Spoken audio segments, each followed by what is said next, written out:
Yes, sir, doctor. So I guess be punctual and actually start at 4 o'clock instead of the usual. Okay, so today my name is Steven, persona is Doc. I teach at East Texas A&M. It used to be called Texas A&M Commerce, but they changed the name for some reason. They were going to call it Texas A&M Dallas, even though it's like an hour away from here. But then they argued we're within the Metroplex by like 1 mile, and so that gave them whatever. So now I'm at East Texas A&M University, which is a small university near here. If you want to, right now we're doing our winter survey. So we used to do 2 surveys a year, which we called the TFF survey, which would be this one. And then we had the Anthrocon survey, which was the other one. But now we go to so many cons, now we call it the winter survey, which feeds all the cons during this time of year we go to. And then the summer survey, which is the AC and the other cons we go to in those months. So right now we're doing the winter survey, which is really the TFF survey. If you want to, you can go to our website, FurScience.com. When you go there, you'll see a button that says research at the top, and then participant recruitment. Click on that, and that'll get you to the current survey that we're running right now. Please do the survey, which is part of the reason I'm here. So the reason I am standing here instead of Nuka standing here is because when he was about to book his tickets, he saw a bunch of headlines in the news. If you did not know, how many of you have seen Nuka talk? Okay. How many of you have never seen a FurScience talk? Oh, wow. Oh. First time for next. Whoa, this is way more than I thought. Okay. Well, Nuka is the person who usually does talks. I'm the introvert that usually is behind the computer or at the table, hiding behind the research assistants. And when the news was, he was about to book his tickets, we were looking at the news, and he was really afraid of going through border control because he's Canadian. And right now, Canada and the U.S. don't have the best relations. So thank you to my research assistants and my colleagues. Up there is Kathy, who I'll talk about in a second, Nuka, and Sharon, and the undergraduates who have now all graduated, but some of them still come with me to cons to help me do this research. So I'll give you a little bit of history, and then I'll go into demographics of the furry fandom, and then I'll go into some of the research we've been up to doing recently. So this project started with Kathy. She saw some articles about furries in like Vanity Fair, and there were a bunch of stereotypes, and she said, well, I'm gonna go see, are any of these stereotypes correct? And do an actual scientific measure, or study of the furry fandom. And that she just started that in 2006. She went to Anthrocon and led to the first publication about furries in an academic journal, which Uncle Kage is also on that publication. And she continued the research on furries.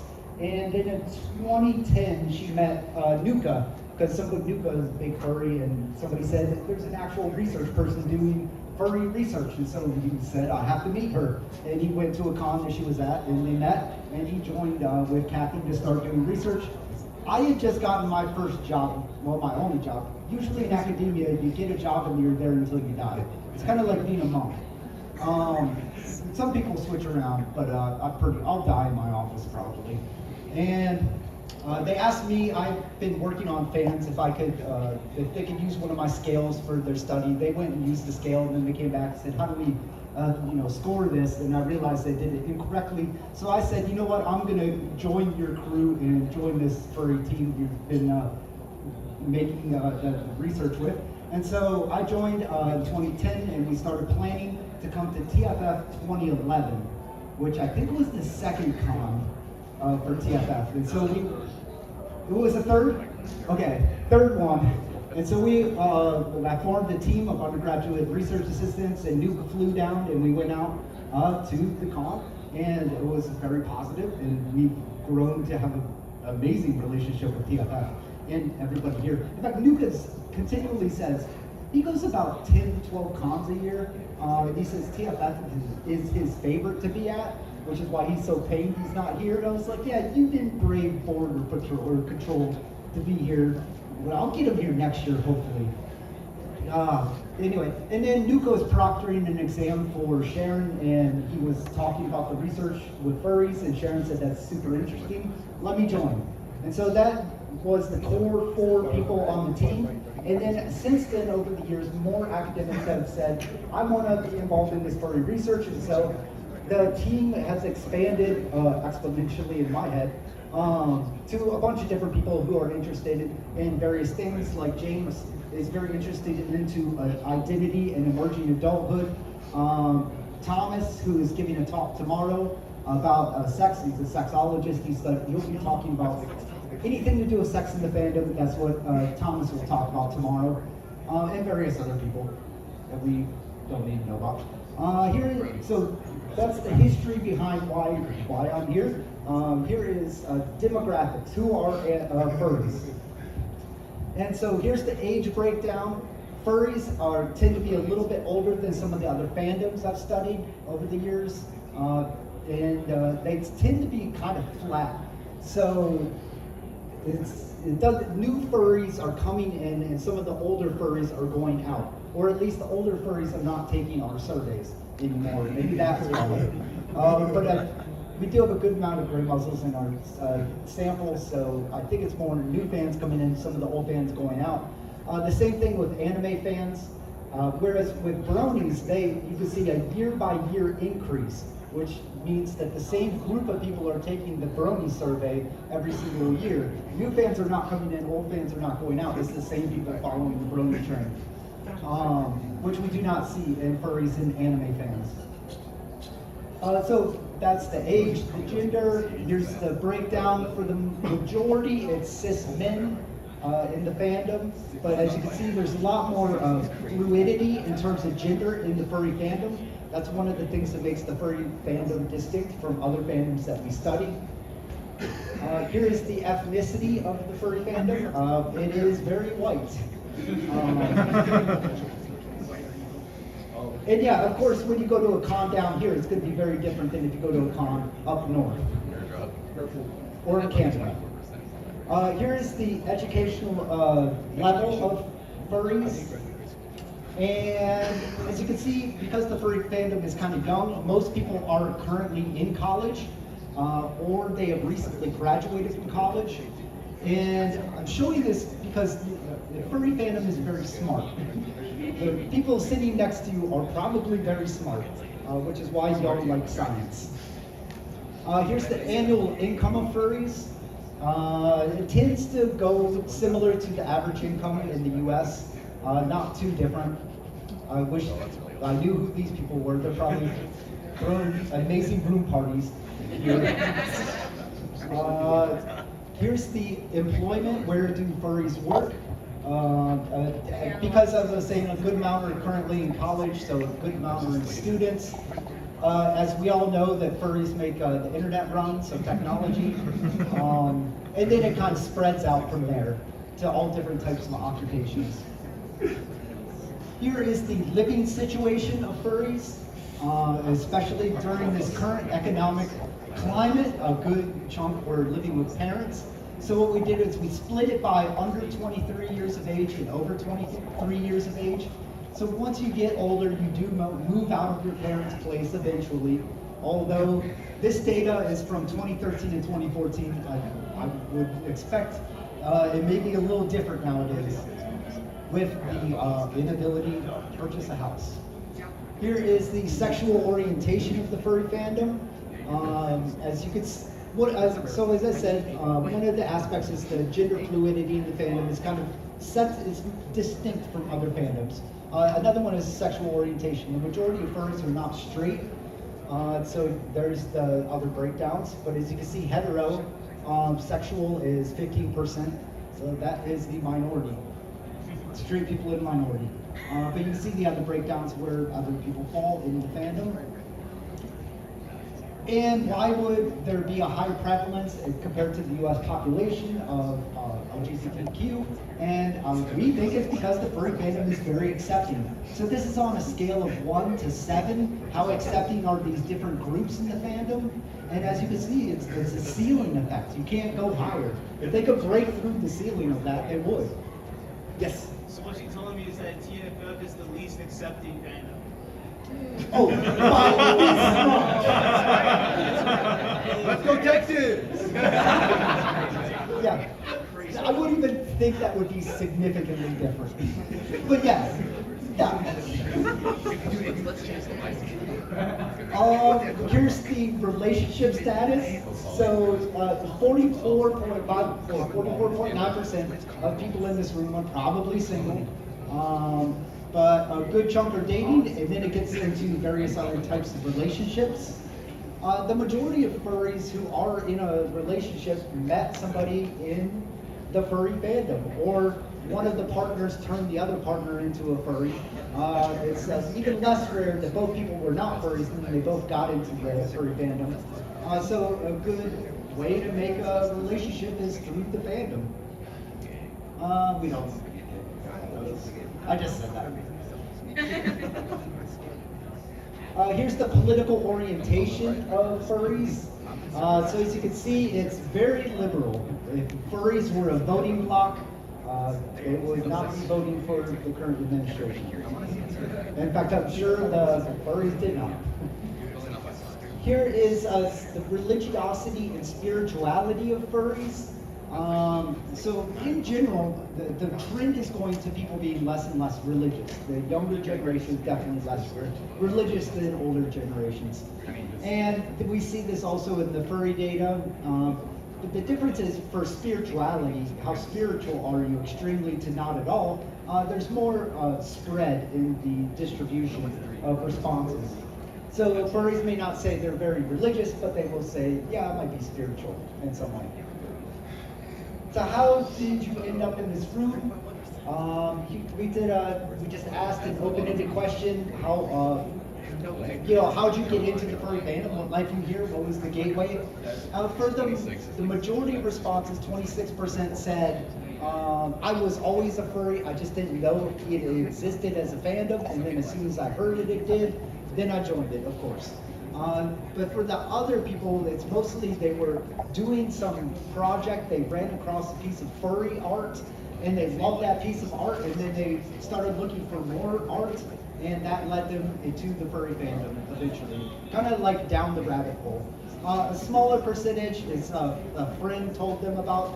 So for example, a common response would be like, I was drawing pictures of lions, and my friend asked, am I a furry? I never heard of furries before, and then once I heard about them, I was like, well, I guess I am a furry. Notice that porn is very low. 3% of people got into the fandom through porn.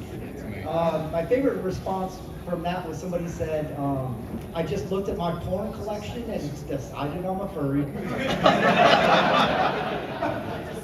So, but then again, that's very small.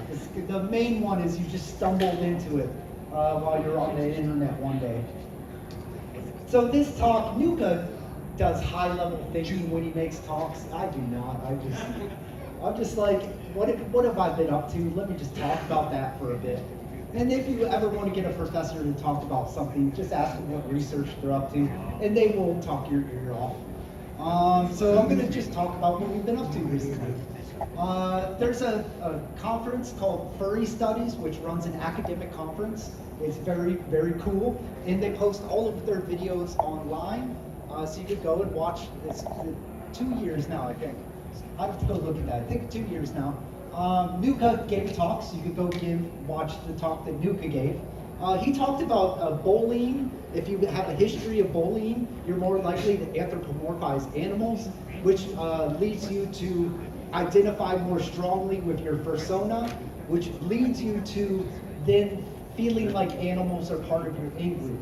And we have seen the furries as a whole compared to anime fans did have a little bit stronger history of being bullied when they were younger, which may have been, not everybody, as I just showed you, some people got into the fandom through porn. But some people got into the fandom because when they were kids they had been bullied, and this was a very open, welcoming place where they could express themselves, and that was their route through the fandom. But we also did another study where we just got undergraduate college students, and they also showed that same trend. The more bullying you would experience as a kid, more likely to anthropomorphize animals, which then predicted more likely to see animals as part of your in-group. Actually, the more ostracized, this isn't our research, this is somebody else's research. more ostracized you feel, more likely to anthropomorphize things in your everyday life. So if you feel like you're not connected, then you'll start talking to your computer in your car and your coffee machine. But you can go watch that video, and Nuko explained this crazy serial mediation he did. So I'm not going to talk about that one, even though that's a recent thing that happened recently. This is the winter survey. So Sharon was over at NFC, Nordic FuzzCon. I don't know, what was that, last month? Which is over in Sweden, and they get a good amount of Europeans who go up there. Well, whatever, you know what I mean. So around that area. So they're doing the same winter survey that y'all, hopefully please do the survey, because we need people. This project runs on y'all, even though it runs on us, but I can't take the survey because I helped make it. So those are what Nuka's been up to. That's what Sharon's been up to. Kathy's kind of retired, so she just watches over us and doesn't make sure we don't do anything really stupid. Because Nuka and I will come up with stupid ideas a lot, and we're all get excited about some weird idea, and then Sharon will be like, "You cannot do that." So she's turned into our mom. Oh, she's always been our mom in a way. So last year I went to the Japan meeting of the furries. In psychology, it's for the most part, psychology has been studied in Europe and in the United States, where the big powerhouses. And so all the research in these areas, psychology, are mainly from people in the United States. And then at some point, about 40 years ago, somebody said, wait a second, what happens if we go to a different part of the world? And then they realized everything was the opposite if you went to Japan or somewhere in the East. And that started, actually IBM research started individualism versus collectivism, cultures. And so psychology then realized we got to get into other parts of the world, test our theories in different cultures, because culture can have an influence. We can't just say this is the end-all theory until you go out and you measure it other places. So we were expecting Japan to be very different. It's because it's a very different culture. And so we wanted to go see what the things we're measuring over here in the US and in Canada and the UK, are those gonna still work over there in Japan? And so I went. I was the person, I was on sabbatical, and I raised my hand the fastest and said, please send me. So we got 169 participants at JMOF. 13% were from a different country, but they were living in Japan. There's, the U.S. military has a big presence there. Actually, thankfully, my dad goes to Japan every year, and he was like, I told him I was going, he said, don't worry, so many people speak English, you won't have any problems. You know who was wrong? My dad. Nobody spoke English outside of Tokyo. Even most of the people in Tokyo didn't speak English. Maybe it was in the wrong place. I don't know. And then, but thankfully, a person who's part of the yes. See, I have no clue what you said. I asked if you ever studied Japanese. I have watched at least 12 years of anime. So you need subtitles. I do need subtitles.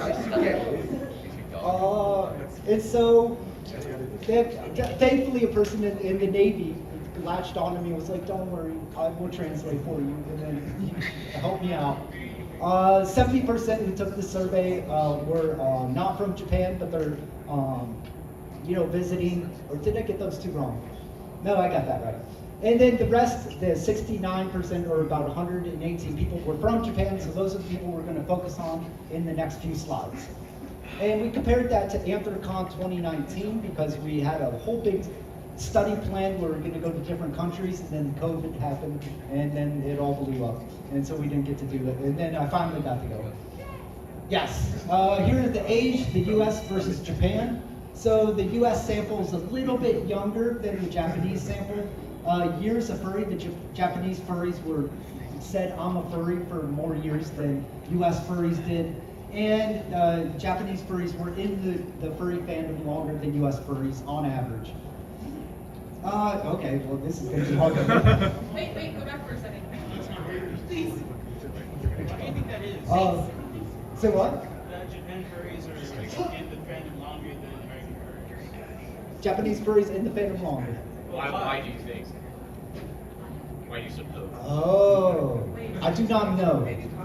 Yes. I have a theory. Okay. So I would say that, so Japan has a big mascot culture, like from early on. And so like towns, libraries, like individual establishments, they'll all have their own anthropomorphized mascot. Yep. So I feel like it's just an easier transition. What was the name of that one baseball tiger? But there's a baseball tiger, yeah, you're right, I don't remember the name. That's a good theory. Woo! I don't even know if that's good. But yeah, I think Okay. that would be why. It's a good theory. We'd have to test it. Yeah, We'd of have to go course. measure it. Here's the gender. So Japanese furries are there are more men in the fandom in Japan than there are in the US. So that's what I'm showing there. Another one is in the US there's more trans in the US fandom than in Japan. There's more non-binary in the US than in Japan. And then I didn't have the last one, did I? And then, that's on a different slide. So overall, more men, whereas in the US it shifts to more trans and more non-binary. Here is the sexual orientation of the Japanese furries versus the US. One thing, no difference in terms of gay in Japan and the US. It's pretty much even. Also, I should say that in terms of straight, it's also still the minority. There's a bit more bisexual in the US compared to Japan. One difference was Japan said, I don't know what my sexual orientation is, more than the US. Here is the relationship status. Japanese furries are less likely to be currently dating than US furries. That was about it that we found in terms of differences. Here's the education level, very similar. They're either currently in college or they're recently out of college. The one difference was that Japanese furries had more likely to have an advanced degree beyond undergraduate degree than US furries. Here it is. Kathy came up with this thing years and years ago about, do you think of yourself as less than 100% human? And Kathy was really into Therians and otherkin at the time. She still is. Japan had, the sample, we got more Therians and more otherkin than in the US sample. So there are more Therians, more otherkins over there. And I think this relates to a few of the other things. There's a theme that I'm starting to pick up on in terms of the fandom over there. So if you said, if you could become 0% human, would you? There's 50% of people in Japan, and about the same in the US, said no, they would not turn to non-human. But the Japanese furries are more likely to say, yes, they believe there is something less than 100% human, and they might have something else added to that, other than being human. So it's a little bit different in terms of that. But the reason for that is it might be Therians and otherkin who are pushing those ratings up.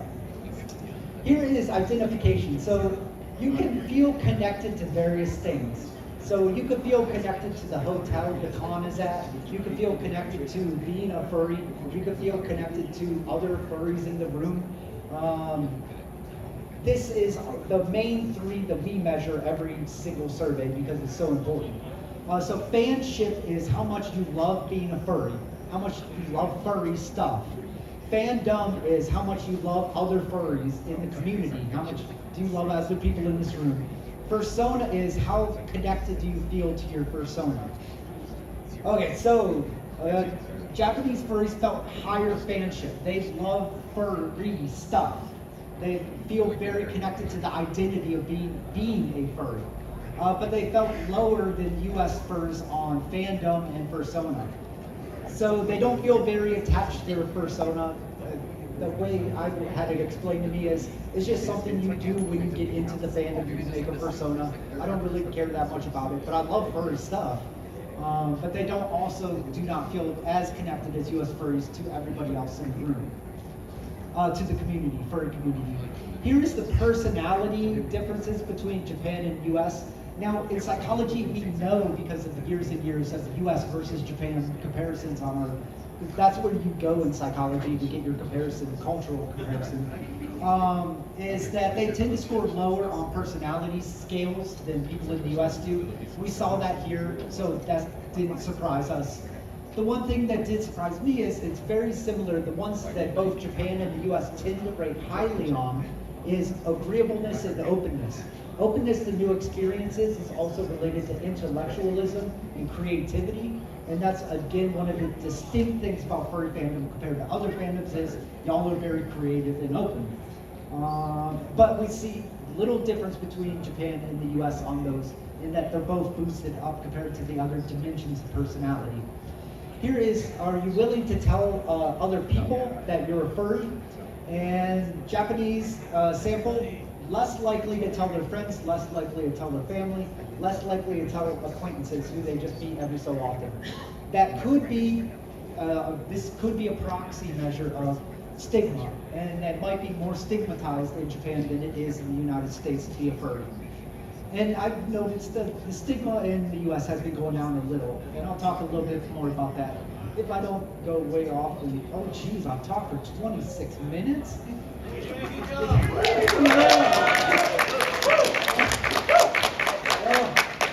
is not good. What I usually do is I just stick a bunch of studies in here. There's like 5 more, okay. This is interesting information. Okay, fine. Okay, so consume media. They might not, people in Japan might not have as much time as furries in the US, so they consume less media. There's an equal number of reading about furries online, and they talk to friends less often than people in the US. Yes? Interesting tidbit about reading. They have a lot of Japanese like doujinshis that are just furries. Yes. And there's so much. If you ever go to a mandarake, which is a giant bookstore, check out their section is for just gay anything. There's so much fur. Yes. So much. And so when I was at J-Moff, somebody said, you should go to Coma Cat, which is like comic cat, comic. And it was, like you get 1 hour, they rush you in, you get 1 hour to shop, then they rush you out and get the next group of people in for the next hour. But that's all they sold was, how do you pronounce it? Doshin? Doshin. Furry. Dojinshi. Doshin. See, I read these things and I don't know how to pronounce them. So yeah, it's really close in terms of when it is. So you should go to it if you go to J-Mall. So I was asking curiosity because you know in Japan they have Japanese furries and they have Kimoke, which for the most part is a lot bigger. Do you guys intend to do a survey there? Because that's like the Japanese furry looking book system. That one has a lot more people and a very different demographic of Japanese furries. Oh, this is a good excuse for me to go back. Tokyo, Osaka, they've been running a while, and the other there's like 5 of them, so it's a good chance to talk to the bigger demographic. I need an angle to write a grant. I can help you with that. Well, not from the US. The last grant, well, the only grant we got was from Canada. Okay, so moving on. Fantasy. Japanese furries spent less time fantasizing about furry stuff than US furries. Again, they consume less, so that's related. They had equal number of positive fantasies with saying, when I fantasize about furry stuff, it's positive in my life. I mentioned that. For negative fantasies, they had a little higher, so they would say, when I'm fantasizing about furry stuff, it has a negative impact on my life, but that's very low on the rating scale. Here's where I've been picked, that I think is the most interesting part was, we say in the US, we've over the years seen again and again that personas are used as an ideal self. So the persona is you, very similar to you, but it has better than you. And you'll do whatever you can to protect it because that's who you want to move toward and to be a better person. This was a little less so in the Japanese sample. So the Japanese sample said they used their persona more likely as somebody different than themselves. So US furries are saying, this is my ideal person I've created, whereas the Japanese furries are saying, this is somebody different. I'd rather not be myself and be a different person, which I found very interesting because that was, but all these minor differences in everything else. Here's autism. It's pretty much the exact same numbers of level of autism in US and Japanese fandom. Here is well-being, dimensions of well-being. I'm pointing out on this one that self-acceptance was considerably lower than the US level of well-being. but Japanese furries were lower across the board on well-being measures, but we see that in any study we do in Japan versus US. And then the reason I even mentioning well-being is we wanted to see, I see this in our research in the US, that the more you love the fandom, the more well-being you have. Being part here right now is you're probably on the well-being high, the happiest you'll be all year, unless you go to a different furry convention. And one of the reasons that you see this connection between loving the fandom and feeling psychologically good is through talking with other people. It's because you're conversing with other people right now is why you're on the happiness high that you're on. So overall, Japan versus the United States in terms of furries, very minor differences. The one that I want to dig into, besides going to all the comic markets in the future, would be this idea of furries seeing their persona as a different self versus in the US, where most furries see it as an ideal self. I want to get into that, or whatever. Oh yeah, moving on to one of the other 10 studies I'm not going to talk about that are stuck in here. Extreme fans. So we asked anime fans, we asked furries, and we asked Star Wars fans, can fans go too far? Well, here's the exact item we asked. In your own words, do you think it's possible for, in this example, anime fan to take their interest in anime too far? And if so, when do you think that might be? And so we asked it for furries, when can a furry take it too far? And we then read all the responses from all those different fandoms, coded them. And so the themes could fall into multiple of themes, or they could not fit in any. So for example, if the Star Wars fan said a fan goes too far when they're buying Funko Pops, or a fan goes too far when, for example, Reagan's proposed missile defense shield in the 1980s, which I guess is coming up again, right? Yes. So somebody's a fan who went too far yet again. So here are the themes we found in these open-ended responses. It was life. So does your fan activities impact your life negatively in some way? Like you're not going to work or something like that, or you're not sleeping or eating? Does it take over your identity? Is that the only thing you talk about is how you're a furry? And that whenever somebody talks to you, it's furry this and furry that? Is it opinion? Are you going around talking about how great furries are compared to everybody else? This one was definitely in the, well, I'll talk about it later. Reality, if a fan loses touch with reality, and then that is in some way pathological and they're going too far. And sex, if you're bringing up sex and displaying sexual materials around normies, then that is not good. And here are the frequencies in terms of when those themes came up in the open-ended responses. So across the board, everybody had the majority of people said yes, fans can go too far. The top ones was life. It's too far when your fan interest interferes with your life. Then it was identity, and then it goes to reality, if you're losing touch with reality. And those were similar. So we're seeing a pattern across different fan groups that these are things that show up in terms of when somebody goes too far. An opinion in the open-ended responses came a lot from Star Wars, but they also have an issue with spamming and harassing actors in whatever series or films. And then sexual came up more often in furries than they did in anime and in Star Wars. And then there's a third theme we called Japan, but that was only for anime fans, which was weeaboos, I think it's what they called them. Right? Now here's my new Japan expert. Weeaboos. So I was giving a talk just like this one, and somebody said, well, how do they actually measure? That's just when they think somebody else goes too far. Can you measure how much the extent that people are going too far? And I said, I can. I need to go do a study on it, so I did. So here we had students, undergraduate college students. We broke it up into sample 1 and sample 2. That's because in sample 1 you kind of start with a big list of items, and then you kind of chip away at them to get it shorter, and then you give it to a second sample, and that's what we did. And then we had anime fans and we had furries.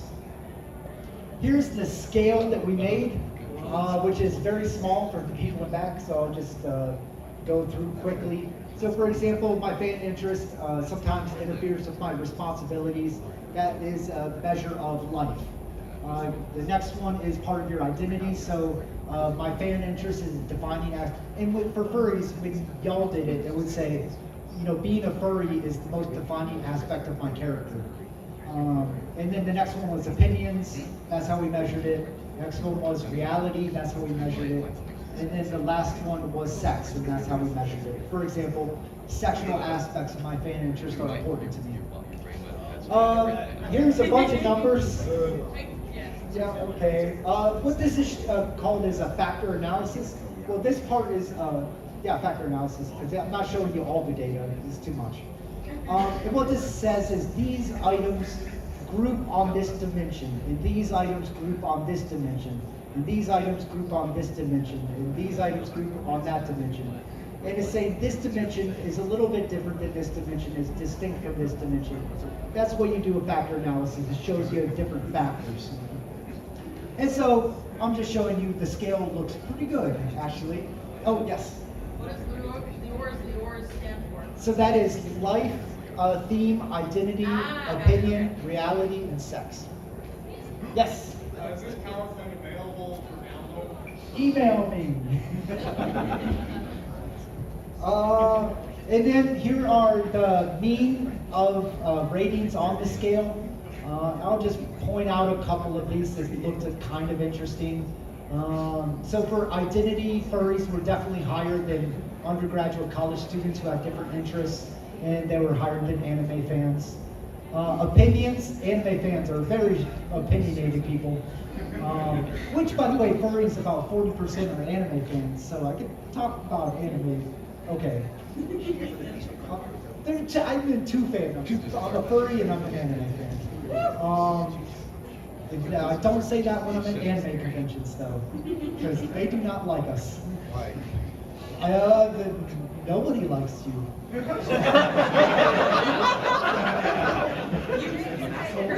Well, but people dislike more juggalos. You're always rated above juggalos. What is that? And then you switch back and forth with bronies. It's the bottom of the list every time. Furries are in the bottom. When I do surveys with non-furries and ask, rate these different fan groups, and furries are at the bottom. It's like, I'm part of your group. I mean, I would say, like, in terms of, like, music groups and, like, in the music scene in general, like, Juggalos probably taken it far to the most extremes, especially at their festivals that they have. Yeah, the meeting of the Juggalos, right? Yeah, yeah. Has anybody been to the meeting of the Juggalos? I still want to meet somebody who's been to this thing. No. No? Oh, fine. And then sex. Furries are much more open about sex than the other fandoms. So now I'll get back to positive things. Now that I've talked about people don't like us, I'll get to how we deal with people not liking us if I get time. I think I might get one time. So this is Dan Wan. If you do research in psychology on fans, you're going to cite Daniel Wan at some point because he's been doing research on fans forever. And he came out with this model of health, which says he does sport fans. He does not do any fans outside of sport.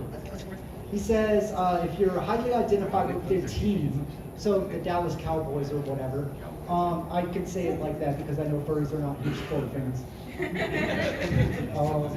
And so this is like fanship. The more you love the team, the more friends you're going to make, which should predict better well-being. And he could not get it to work at all. He tried 3 different studies, none of them worked. And so I was thinking maybe it's not because he was on the wrong track. He was just measuring the wrong thing. Because if you remember, I said there's this thing called fanship, which is I love furries, and then fandom, I love the furry community. In sports, that would be I love the Dallas Cowboys.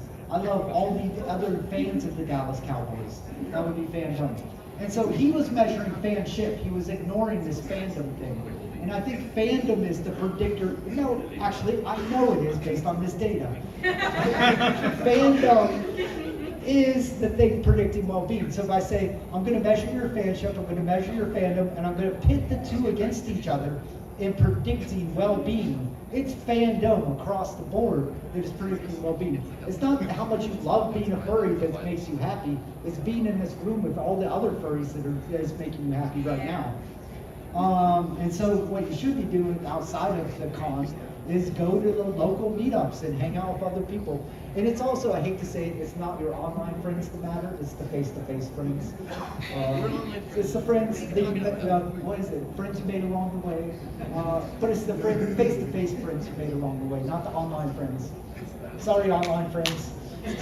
And so this is a different way of showing what I just said, which is we measured, okay, how much you love the fandom, how many cons do you go to or local meetups, how much do you interact with other furries online, how much furry content do you consume, and it's this pathway through the face-to-face interactions that people are having that's predicting well-being. That's how I know I'm right in what I say, because I've been right. And so, yes. So have you ever considered your like face-to-face friends versus online friends? Have you ever considered gathering data about that between like rural and city dwelling furs? The weird thing was, I'm thinking about that for the next study. Yeah. You were reading my thoughts. I guarantee having at least a small group of dedicated online fans is probably still a lot better than not having them. Yep. What would be the, I guess, no friends? Good luck That's a finding one hard of those flavor at to home. find, especially in this community. That's a good point. Try anime fans. I'm actually a little scared for anime fans because their well-being year after year has been dropping. Like, and not even our anime team, but two other papers came out, and it's like, what's going on with anime fans and their well-being? There's something, and their friends. They used to have about 9 friends on average. Now it's down to like 4 on average. Because they can't keep those opinions to themselves. One over here, one over here. Yes. So, in terms of like, because like you said, it's just the face-to-face connections that matter. Would you say it's probably because like it's easier to form a college relationship, face-to-face, you have more ways of engaging? Because obviously, like someone else mentioned, like having online friends is better than not. So for some people who are in their real life circles are not good for who they are, to bring it queer. Do you think it's just like it's easier to get a more quality relationship face to face? Yes, and I do not know for sure, but I can tell you I think you might be right. But it's also like the research on cell phones and driving. It's the person who's driving, the person on the other end of the cell phone can't see that you're suddenly in a dangerous situation. And the online friend can't see you're not looking so hot right now, not asking what's going on. So it could be. I think you just started your dissertation research right here. Oh, what over? Was somebody over on this side? Yes. It was a similar thought process to that. I will just add that a big part of that is the ease of accessibility to a support group. With in-person friends, you are much more likely to have a support group capable of actively helping you if something is going wrong. With online friends, a lot of times the best you can hope for is, hey man, you need 20 bucks? So what I said, just a little different. Yeah. Okay. Yes. So, have you done studies on seeing how much more fulfilling having IRL connections over online connections is? Maybe I missed something, but you said it pretty confidently, and I can believe it. It makes sense, but you have numbers to back it up. Yes, I have numbers and little models. Oh, right. Okay. Yeah. So this is 0.13, that's 0.02. So that's a 0.11 difference. Okay.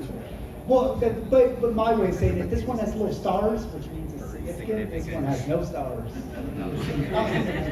Okay, how many? Okay, yes.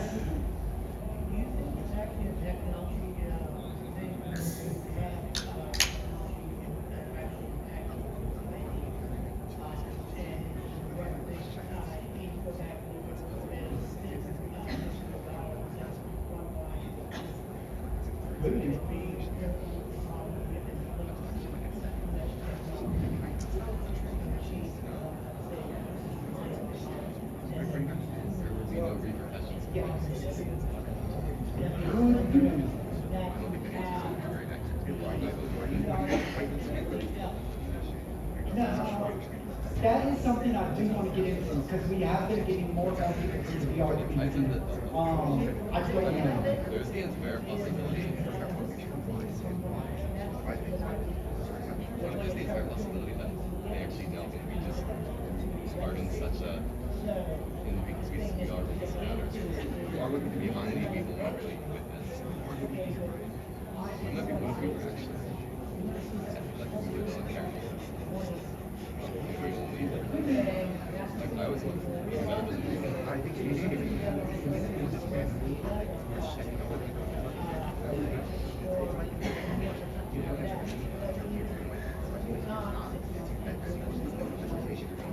you don't have a good enough place. We see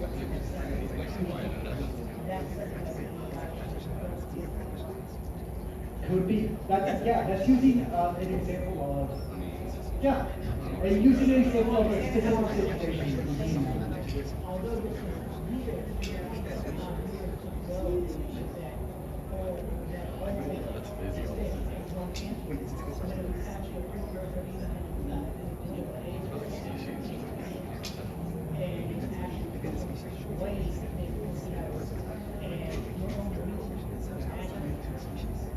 That's good. Thank you. What? We can't hear this. Oh, it was. It's okay. He's over here asking us after. I'll move on. Questions? Is it burning questions? It's just a psychology student, so my over here, it's just, I do think there's a caveat with online relationships, it's just, there's less barriers to like connecting with others to like, because in real life, you're not gonna go up to some person and be like, hey, are you into furries?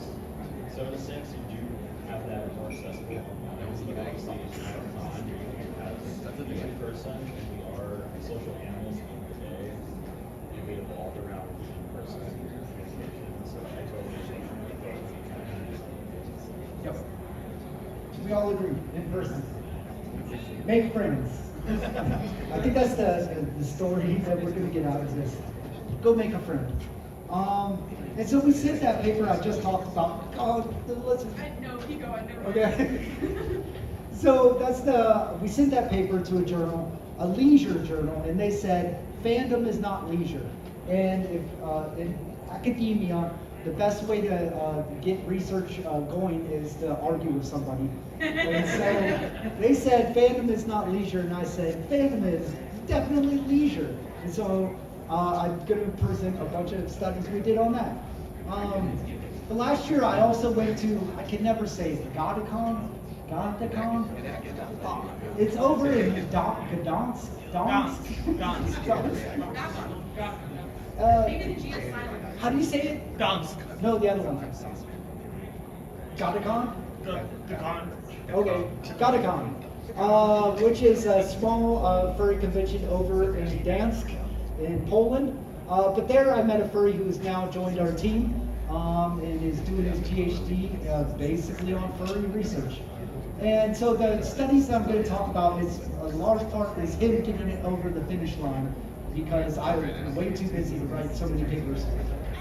So we did anime fans, furries, Star Wars fans, and undergraduate college students. These are all the different dimensions of what leisure is. So if you look at the definitions of what academics say, what is leisure, it's things like you have discretionary time, it's something that you feel freedom to do, it's something you do to relax, something you do when you're self-actualizing Maslow style, it's something to do with social interactions with other people. And so we measured the degree of fandom, we measured all of these things in terms of doing these furry things, does it give you all of this stuff? And then how much you go out and you attend things like conventions.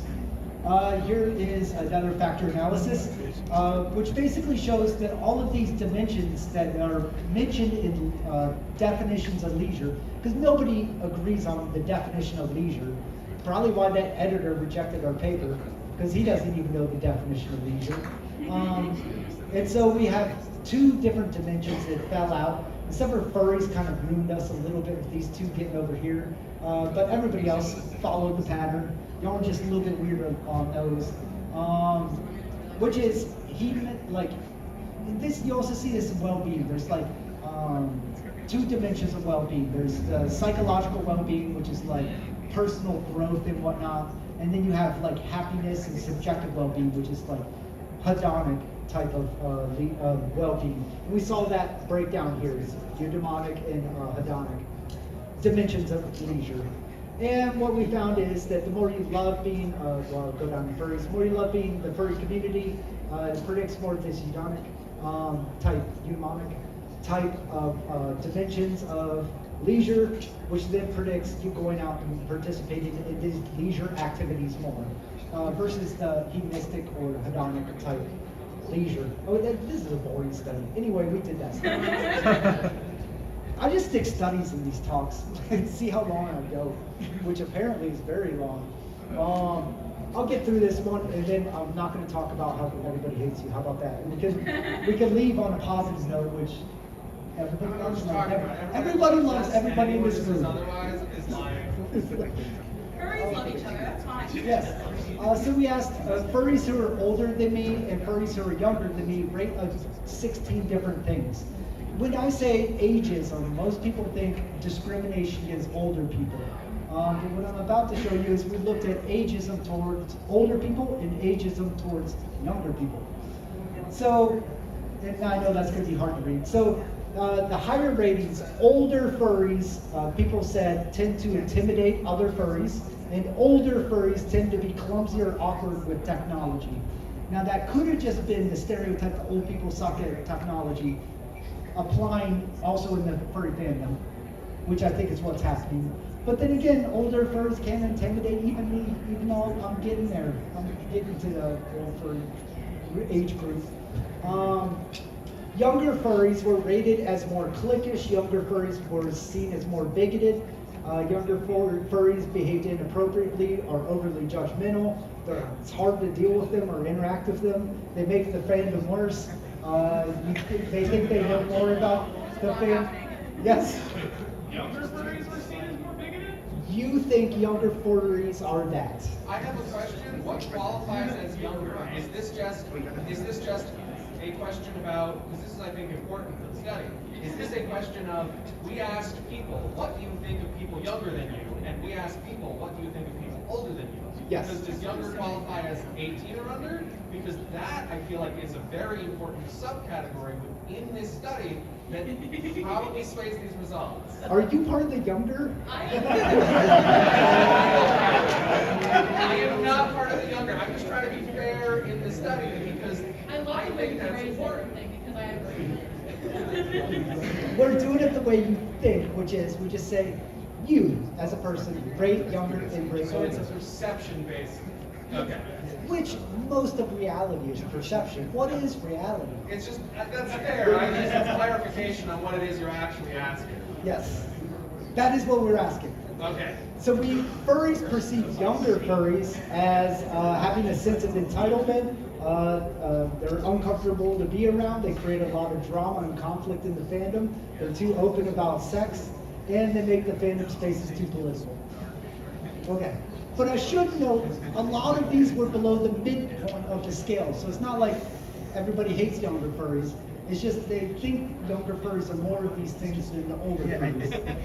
And so the two that were above the midpoint were being overly judgmental and causing a lot of drama, starting drama in the fandom. That people agree, yeah, younger furries do that. But overall, when you think about ageism, there's more discrimination towards, and we see the same thing in the anime fandom too.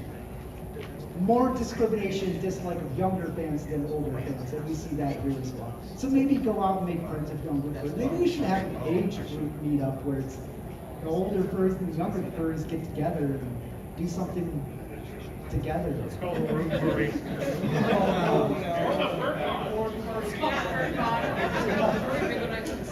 And you know what? I'm not going to talk about stigma because I'm out of time. You can see me at the table on the first floor outside the dealer's den all weekend. You come and talk to me there. so we don't, the next people can have their, whatever the reason. Thank you for coming and watching. Thank you.